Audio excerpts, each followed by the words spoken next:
সুনামগঞ্জে জাদুকাটার ইজারা নিয়ে টেন্ডারবাজির অভিযোগ।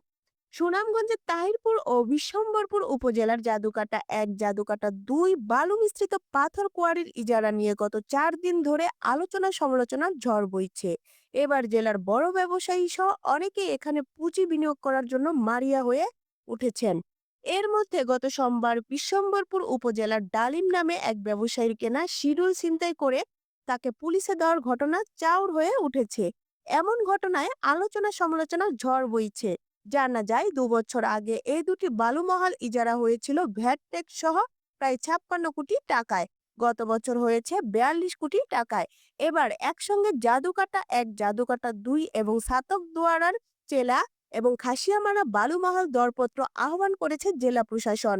জেলা প্রশাসনের দায়িত্বশীল একজন কর্মকর্তা জানান, 4টি বালুমহালের দরপত্রে অংশ নেওয়ার জন্য 117 জন ব্যবসায়ী দরপত্র কিনেছেন। এবারই প্রথম এত শিডিউল বিক্রয় হয়েছে। গত সোমবার ছিল শিডিউল বিক্রয়ের শেষ দিন। এদিন সকাল 10টায় জাকির হোসেন ডালিম নামে এ ব্যবসায়ীকে জেলা প্রশাসকের কার্যালয় থেকে শিডিউল কিনে ফেরার সময় হেনস্থা ও শিডিউল পেপার ছিঁড়ে ফেলা এবং থানা পুলিশের হাতে তুলে দেওয়ার ঘটনা ঘটে। ডালিমের ছোট ভাই তামিম তার ফেসবুক আইডিতে লিখেন, গত সোমবার দুপুরে কিছু দলীয় নেতাকর্মী কোর্টের সামনে ভুলবশত আমার ভাইয়ের সম্মানহানি ও উনার মূল্যবান সময় নষ্ট করেছে। পুলিশের লোকেরা সুনামগঞ্জ সদর থানায় ওনাকে আটক করেছিল।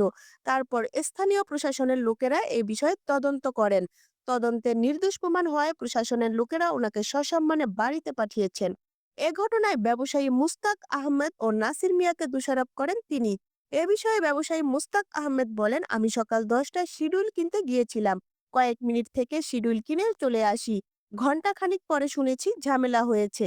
আমার সঙ্গে কারো কোনো ঝামেলা হয়নি। ডালিম নামের কাউকে আমি চিনি না।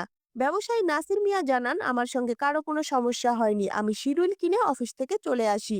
আমার নাম কেন তারা বলেছে আমি জানি না।